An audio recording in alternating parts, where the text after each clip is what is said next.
Таван Осхагал. Таван Осхагал.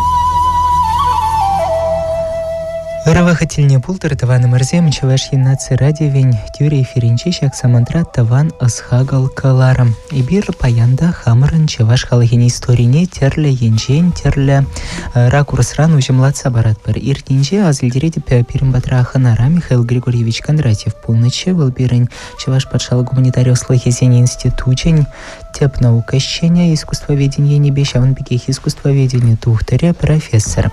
Он чухне ибир сиримбе чаваш музыкинь уйрымлы езіне бақса духны чепин, татоникана, квантитативлы ритмикана, тада ыты телемеле авалхи ябалазыне анжақта чаваш музыки выл хый тәліне адалан низырбышне, тада сымах халінде адалан забыны. Мәжіндезе сын юрыра берін кеведе сымахи де бұр. Вот паянда и берышак калажузыне малалах тозы бір, иртінже пылғардап хридаран жетнече халхинже тень, тада да авалаға е, тада маларах тагазе келе бір. Михаил Григорьевич Кондратьев Пиримбатраханара. Добрый день. Приветствую вас и всех слушателей.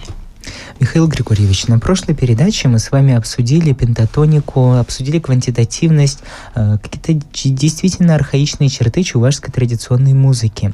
Мы говорили, что это очень важно, знать, что мы являемся наследниками невероятно огромного богатства. Вот хотелось бы этот разговор и дальше продолжить, и также рассмотреть с различных ракурсов, в чем еще ценность чувашской традиционной песни, ну и чувашской традиционной музыки.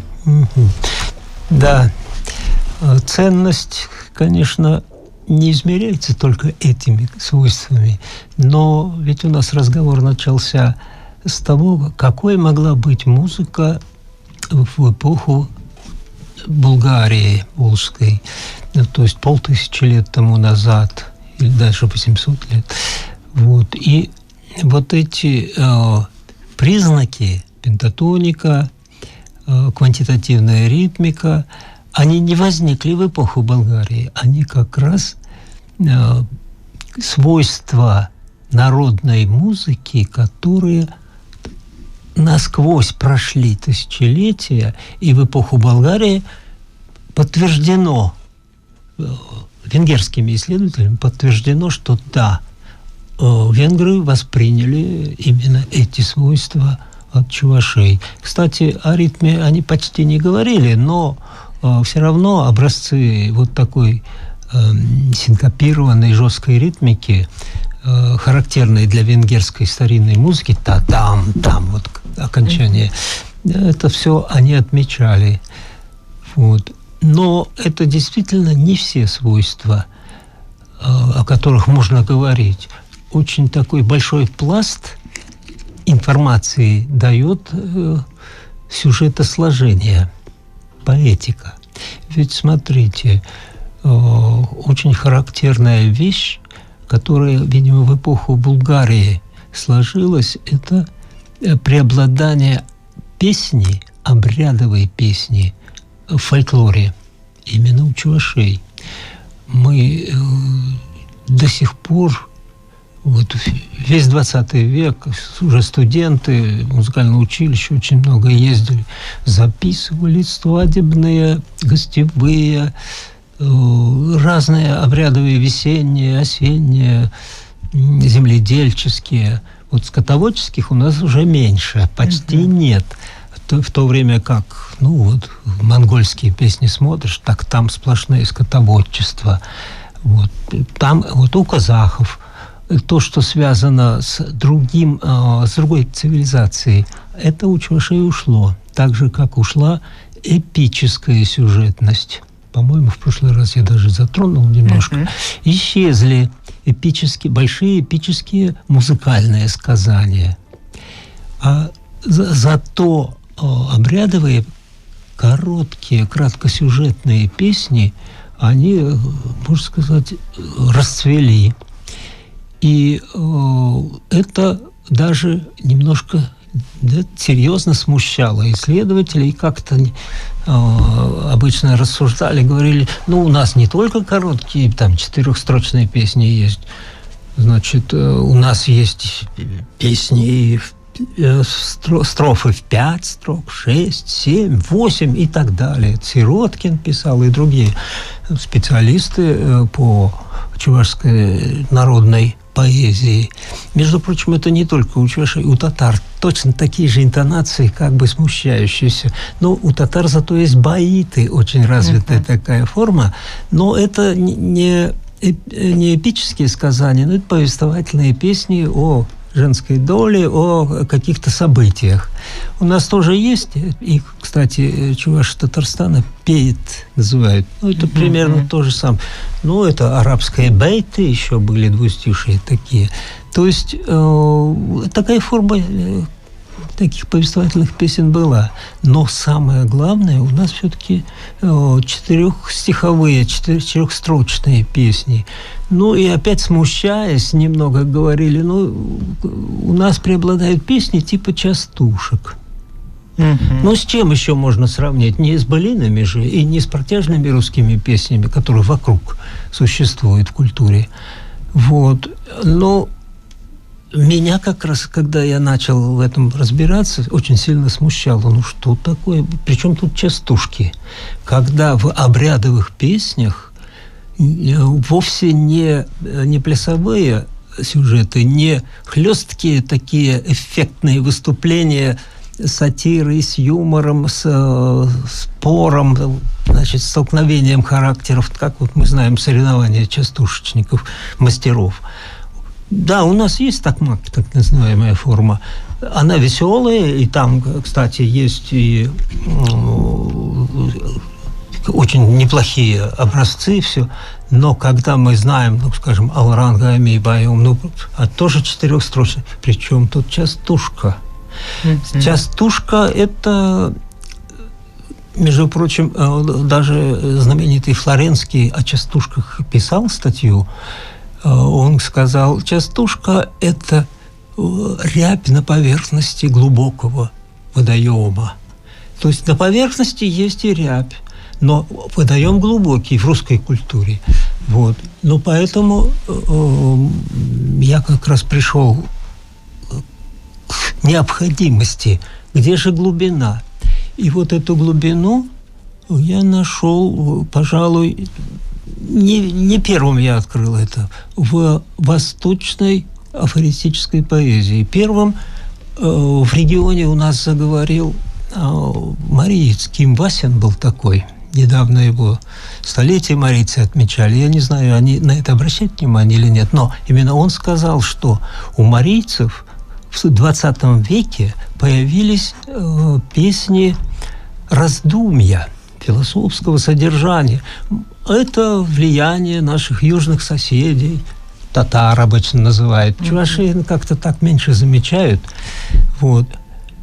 И когда я это прочитал, понял точный корень, откуда это идет. Это восточное четверостишие. Рубаят, знаменитый Омар Хайям. Конечно, Хайям – это профессиональный певец, профессиональный поэт. Это как раз я в прошлый раз говорил, что, видимо, профессионалы-то у нас были, но мы потеряли это все. А вот персидские, таджикские поэты типа Хайяма, Рудаки, там большое созвездие таких поэтов, это примерно 10-11 века, значит, там вот эта четверостишная форма, она тоже была народной. У них, кроме рубаи, народная форма дубейти, есть еще какие-то тоже четверостишные. И вот они расцвели у профессионалов. У чувашей они просто сохранились. Причем в очень своеобразной форме, чаще всего в виде параллелизма. Сначала 2 строчки – это образ природы окружающей, и параллель уже о человеческой душе, о человеческой натуре, о человеческой жизни. И вот эти, значит, параллелизмы, не всегда они параллелизмы, иногда просто четверостишие о человеке, о сюжете. И вот лучше всех народов наших, вот я о марийцах заговорил, у татар есть, причем очень похожие на чувашские, но у татар они как бы уже потеряли цельность. Вот эти две половины в татарских песнях, я вот целую книжку написал, в 93-м году, по-моему, она вышла, значит, о том, что чуваши дают цельную форму, а у татар те же самые половинки, они в разные песни уходят. Половинка из одной песни, а вторая половинка из другой. И поэтому единого такого смысла как бы иногда не доходит. И тоже татарские исследователи бились над тем, как это объяснить, почему как бы смысл даже непонятен в этом четверостишии. И таких примеров большинство, потому что я огромное количество образцов пересмотрел, да, так и мелькает тоже, что у чувашей, но из разных песен состыковано. И даже Габдулла Тукай говорил, ну, это великий, наш Константин Иванов, скажем, современник. Да, татарский. И вот он объяснял примерно так. Знаете, первые две строчки – это как скрипач настраивает свой инструмент. Ага. А он настраивает, а потом поет по-настоящему. Вторые две строчки настоящие. Вот хотя бы так. Ну, я не буду много про татарские рассказывать. У них это есть. А чувашские цельные. И не только цельные. Чувашский народ сохранил само понятие. Вот это, значит, я нашел у Николая Ивановича Ашмарина в его знаменитом словаре, где он говорит: «Шавра Юра». Это куплет или несколько куплетов цельных по смыслу, единых по смыслу. Все, ключ к этой поэзии открылся. Вот. И дело в том, что термин «Шавра Юра», ну, чувашам, я думаю, чувашеязычным легко понять. Для русских, объясню, «Шавра» – это круглый, это закругленный, законченный. Ну, может быть, «Шавра Кюля» – круглое озеро, а может быть, «Шавра Юра». «Шавра Юра» – это закругленная, законченная по смыслу песня. Причем «Шавра Юра» она коротенькая. Ну, еще надо понимать, есть еще «Шавра Юрли», между прочим. Это я записывал в Башкортостане от чувашей. Они называют так, это хороводные песни. Хоровод «Шавра» – круглый. И вот «Шавра Юрли» – это песня вот этого круглого хоровода. А «Шавра Юра» – это круглая законченная песня. Особый смысл. Ни один народ из наших соседей, имея такие философские песни, похожие, иногда вот у марийцев очень похожие, но термина народного не имеют. У татар есть кыска жир. Кыска-кей. Вот. Но кыска-кей – это и такмак, и все, что угодно коротенькое. Это и частушка то же самое. Вот. А в том числе и вот эти короткие четверостишие философские. В общем, тут целый клубок смыслов и значений. А чуваши не только цельную форму сохранили, но и само название. То есть в голове у певцов жило. Я вот чуть-чуть, что называется, выписал в книге 1893 года. Значит, ну, вот такой, две строчки прочитаю. «Шак тванзем патнеде айкельзессен, пер шавра юра, юрларам и бежав. Таванзень черене хускатса». Я думаю, поскольку разговор по-русски, надо переводить, что когда к этим родным я приехал, пер шавра юра, одну шавра юра, некую шавра юра я спел для того, чтобы у родных сердце взволновать. Это шавра юра, то, что волнует сердце. Это запись 19 века, причем от солдатика, который там где-то в Варшавском военном округе служил. Вот. А в Яковлевском сборнике, уже симбирском, замечательное тоже вот употребление этого термина. Он, видите, везде существовал, и сейчас он существует. «Улагаема пшуле тузине, хурадайма шура челгама. Виси шавра юра юрласшан, хварайма таванан камолне». Значит, я не могу идти в высокую гору, потому что, чтобы не заморать белые чулки. А вот вище тут 3 сявра-юра. Ну, имеется в виду несколько, не просто именно 3. Несколько сявра-юра я хочу спеть, не могу оставить родственника в дурном настроении. Вот к молне, значит, вот это настроение. Вот это понятие, вот такое сакрально-священное, благородное. Я хочу волновать вас тем, что я буду петь сявра-юра. Это только о самом названии я говорю. Но тут вот у меня тоже, ради примера, как сявра слово по-другому используется. У Ираиды Вдовиной, знаменитая певица, у нее и частушечный смысл. Она говорит, поет «Сявра кюлере, шив сявранат шивара, манран савны севензессен, син виноват шимара, вара». Ну, а тут сявра озеро круглое. Вот. Ну, много хочется говорить, но могу рекомендовать, если кто-то захочет в технологию и конструкцию, и философию этих песен, могу рекомендовать найти книжку. Она хорошим экземпляром была издана еще в 1990 году. Она называется так: «Чувашская сявра-юра и ее татарские параллели». Более того, у меня от большого тиража осталось там 10-20 штук. Могу подарить тому, кто ко мне обратится и скажет: хочу эту книгу почитать. Обещаю. Михаил Григорьевич, вот когда вы начали рассказывать про сявра-юру, я действительно предполагал, что у нас в Поволжье это достаточно развитая форма. Сейчас вы говорите о том, что она в цельном виде сохранена только у чувашей. В данном случае для меня было удивительно, что у марийцев, например, сявра-юра, их исследователи отмечают, что это распространилось только в 20 веке. То есть в ранних образцах не встречаются подобные виды поэзии традиционной? Именно это вот Ким Васина мысль, и Китиков, их литературовед, то же самое повторял. Именно по глубине обобщения философского заимствовали от южных соседей. Тут тюркские народы более философичные в своей песне. У марийцев есть четверостишие, но более бытового содержания. Но они выделили целый пласт, который стали записывать в 20 веке. Это их.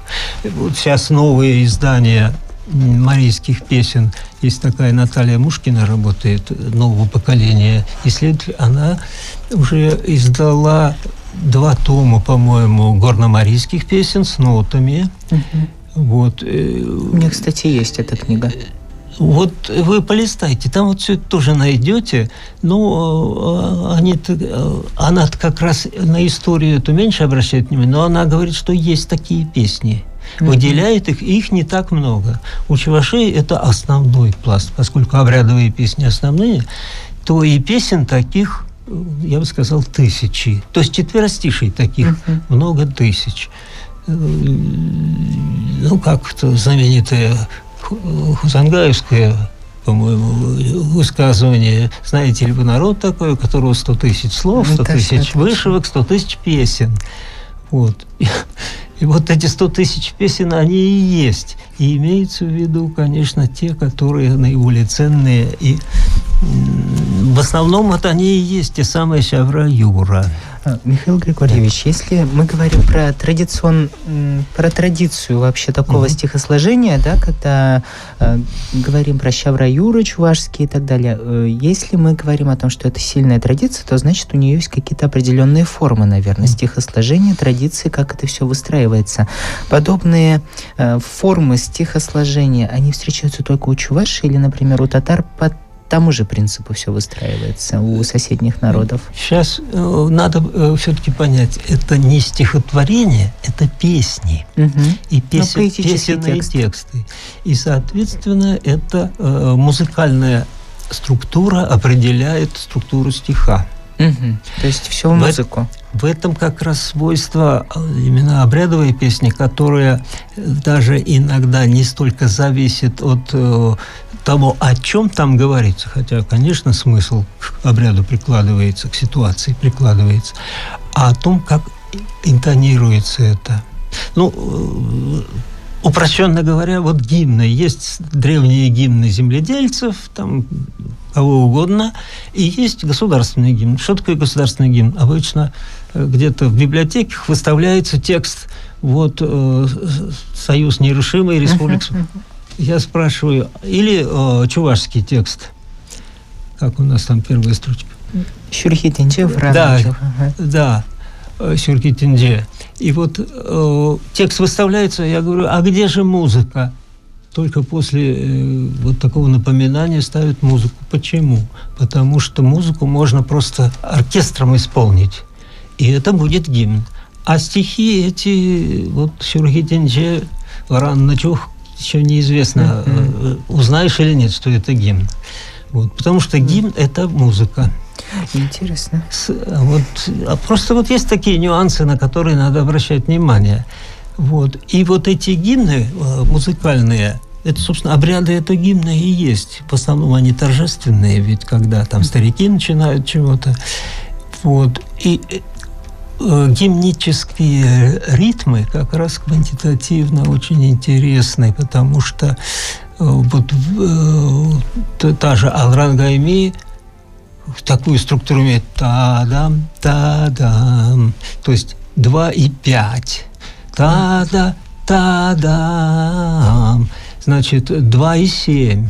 Вот эти затянутые, долгие, значит, произнесения слогов. А структура, она всемирно распространена, семисложник, который тара-тара-та-та-там. Это хоть плясать можно, а можно распевать эти слоги. 7-8 слогов. Есть и у всех народов, у чувашей, у татар, у марийцев, башкир. Но татары, например, чем выделяются, и башкиры еще больше, у нас вот здесь в регионе, у них распевы, как сказать, особо расширяются и так, что вообще теряется ощущение вот этой формулы. В нотах, когда смотришь, оказывается, те же самые формулы, только не 1 к 2, 1 к 5, там, какие я чувашские называю, а у них может быть 1 к 10, пока они пропоют это все. Музыкальная орнаментация такая.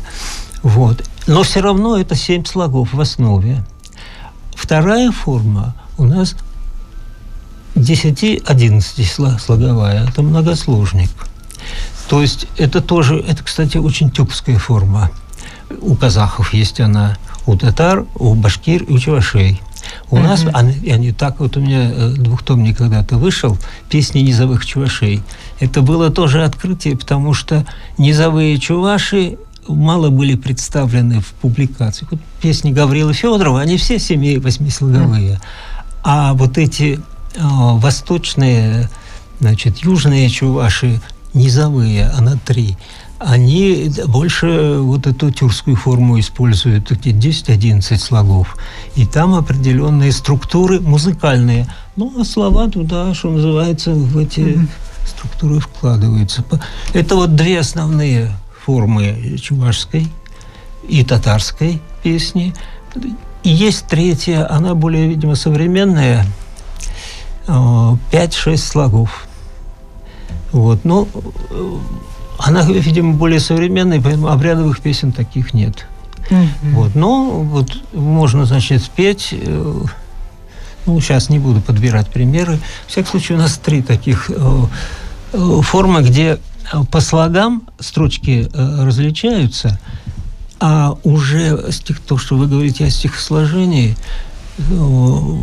когда пытаются формы стихосложения оторвать от музыки, чего только не придумывают, а на самом деле без мелодии там структура все равно непонятна, потому что ударения в каждом куплете в разное место попадают. Не только ударения. Чувашская ведь речь фонетически строится из основных гласных и редуцированных, так называемых. Редуцированные обычно значит, безударные. Или, если все подряд у нас редуцированные, то на последний падает. И, между прочим, очень интересная система, закономерная, чувашская. Но в каждом куплете эти редуцированные в разное место могут попасть слова, а все равно поются так, как положено. То есть здесь ритмическая структура рождена и подчинена мелодии.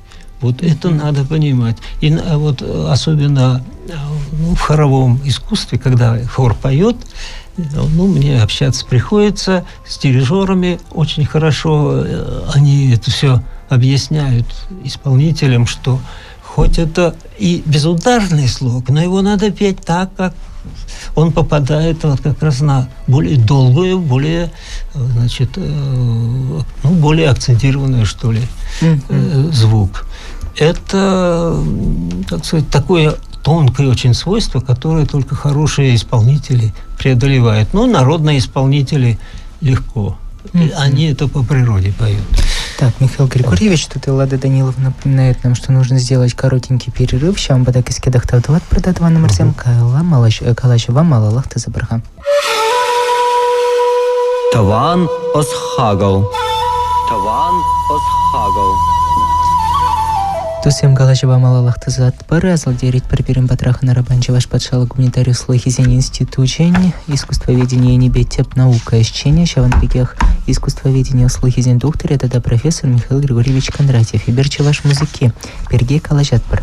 Михаил Григорьевич, знаете, вот чувашская народная песня для меня как для человека, выросшего в селе, в сельской местности, она является такой привычной музыкой. И я всегда с малых лет поражался, почему песни моих бабушек, песни, которые поют, например, мои родители, они такие умные.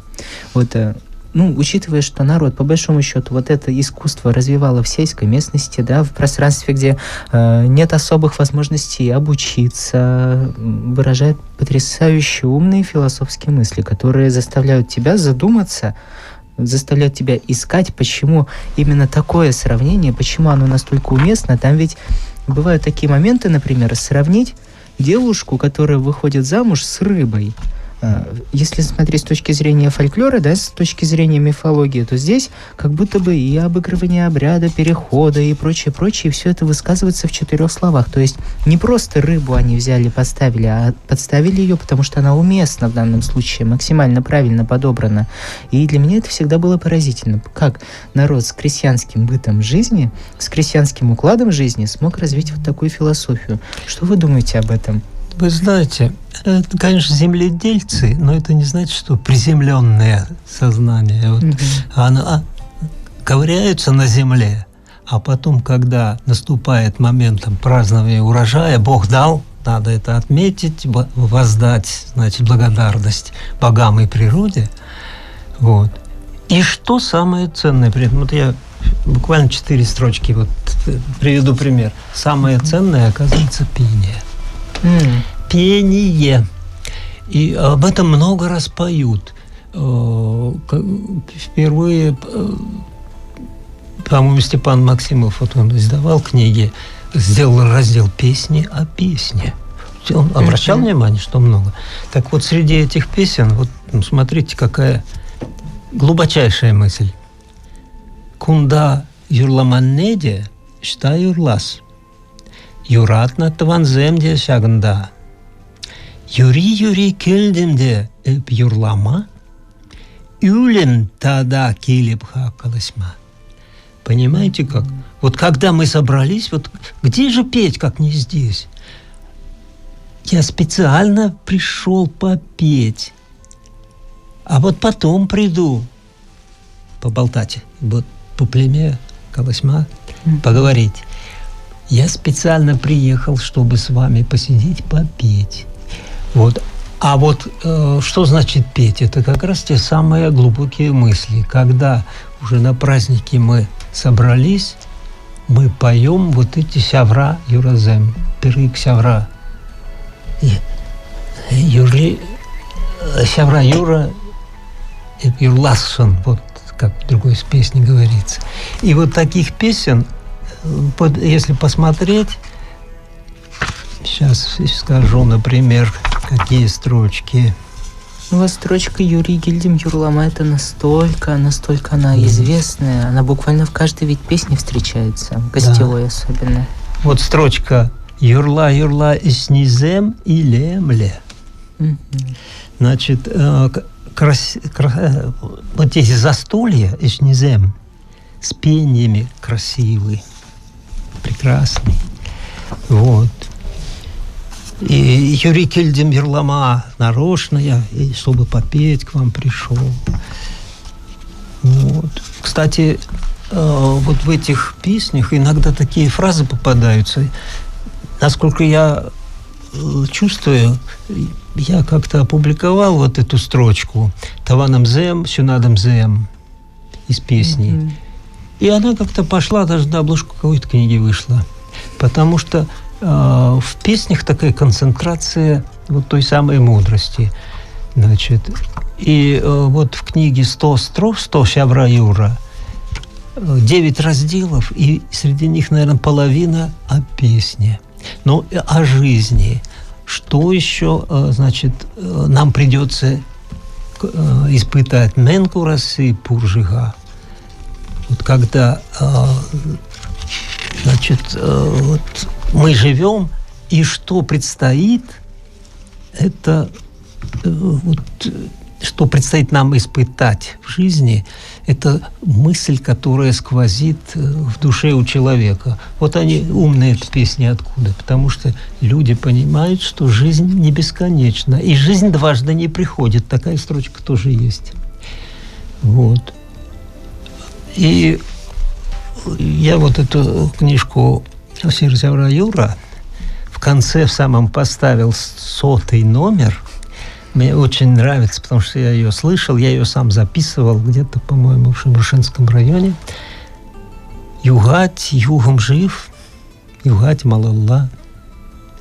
Ирдеть пирн умер, кельмес шавранза. Идет жизнь, а назад не повернет. Это вот и есть та самая философия, понятие о мире, о природе, что в одну сторону все течет, и назад уже никогда не вернется. Кстати, это вот пятислоговые строчки. Это вот редкий случай, когда та третья форма, я говорю, она более современная, а все-таки югать, югом жив. 5 слогов в каждой строчке есть и в этой. Интересно. А песня-то очень широко распространенная, сама вот эта. Это припевчик такой песни. У нас ее и в Янтиковском районе тоже поют. Да. Такая, ага. Ну, удивительно ведь, столько мыслей заложено в этих Шавра Юра. То есть это ведь очень часто мысль там очень философская. То есть, ладно, действительно, иногда встречается что-то действительно бытовое в каких-то приземленных песнях, но по большому счету, даже если мы возьмем простой пример гостевых песен, когда просто нужно повеселиться, просто посидеть, порадоваться, и тут начинается просто глубочайшая философия в любой гостевой песне. И всегда думаешь, как так? Потому что, да, это очень интересно тоже. Ну, вот 4 строчки, и вся песня кончилась. Нет, потому что нет законченного цикла, а есть бесконечно продолжающиеся песни о жизни, о смыслах этих. Еще 4 строчки, еще можно... Еще. Кто сколько вспомнит, вот на эту тему столько и добавит. Поэтому можно записывать десятки строф. Потом в другой раз придешь, еще вспомнит. И одна песня складывается из цикла такого. А циклов может быть много разных. Темы при этом разные. Ведь это родные, это прощание, это встреча, это красота природы, это красота хоровода, красота, их свадьба, кстати, вся из таких четверостишей состоит. Там же как бы соревнования, сторона жениха, сторона невесты. Эти, значит, вспомнили свое, да еще сатирические, там озорные, можно сказать, даже оскорбительные высказывания о других. Те о невесте. Да, что она пошла за капустой, а набрала лопухов. Вот этот сюжет популярный очень-то. Вот это сатира, чтобы высмеять и услышать ответ, что скажут. Ну, было и хулиганство настоящее на свадьбе, это мы тоже знаем. как это русское понятие, без драки свадьбы не бывает. Ага. Вот. И вот я искал еще, вот когда смыслы этого пытался определить, это восточная афористика называется. Она распространена, в основном, конечно, не на Западе, а на Востоке. Начиная там с арабов, значит, персы, о которых я уже говорил, вот Рубаят. Дальше, если идем, это, конечно, индийские, у них как-то называется четверостишие, Хакхандавья, по-моему. Вот. Китайцы, у них есть четверостишие, которое называется Цзюйцзюэ, 6 век. Кстати, насчет индийцев, вот у меня книга называется «Сер, Сявра, Юра». Откуда название? Я когда подбирал, можно 100, можно 200 там набрать. Оказывается, у индийцев классические книги были 100 строф Амару называется, или 100 строф о житейской мудрости. Я решил, пусть будет, значит, 100 строф Сявра, чувашских. Вот. И не менее знаменитые, конечно, японские. У них танка и хокку. Вот. Но у них 5- и троестрочие. Они довольно своеобразные, и рядом как бы они не ложатся. А вот по смыслу немножко похожи корейские. Они называются... Я вот когда в Новосибирске общался, там одна кореянка сказала, у нас в Корее тоже есть. Сиджо называются. Но они 6-строчные. Вот. Можно некоторые параллели найти. Вот китайские, я, скажем... вот у меня выписаны. Для начала можно Амар Хайяма, Рубаят. Вот когда с чем встретиться чуном зам сямрак чун мень курасы пуржи ун, значит, над лесом сизая туча, и что из нее прольется, а потом что предстоит моей душе увидеть. А у Хайяма примерно так. Снова туча на землю роняет слезу, трезвый этого зрелища я не снесу.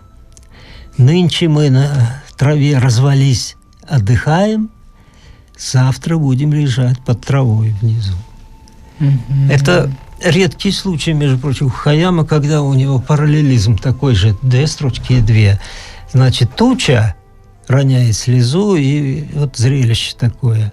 А 2 строчка «Мы на траве, а завтра будем под травой», под землей. Это перевод Плесецкого. Интересно. Да. Подобные описания, что мы будем под травой, у нас в рекрутских, по-моему, встречаются. Симес щераинчай, говорят, под зеленой землей, как будто бы. Михаил Григорьевич, у нас всего 2 минуты осталось, даже меньше, кажется, 1. Китайские хотел, конечно, Успеем. Про минуту. Сейчас скажу. Китайские. Оставим их тогда на разговор о гуслях, да? Вот тогда и продолжим. Да, обещаю, принесу. Хорошо, огромное вам спасибо, Михаил Григорьевич. Туссем азельдерить парпирим батрагана рабан Михаил Григорьевич Кондратьев, пульчи искусствоведения, тухтари профессор Чавамбекех Чеваш патшал гуманитарий слогизень институчень, теп наука щини искусствоведения, енебе идр Чеваш музыки несет яврмар, малашный декумберги галачи бархачам бапирим пулар чибер дебредил булчень. Все хорошее. Таван Осхагал. Таван Осхагал.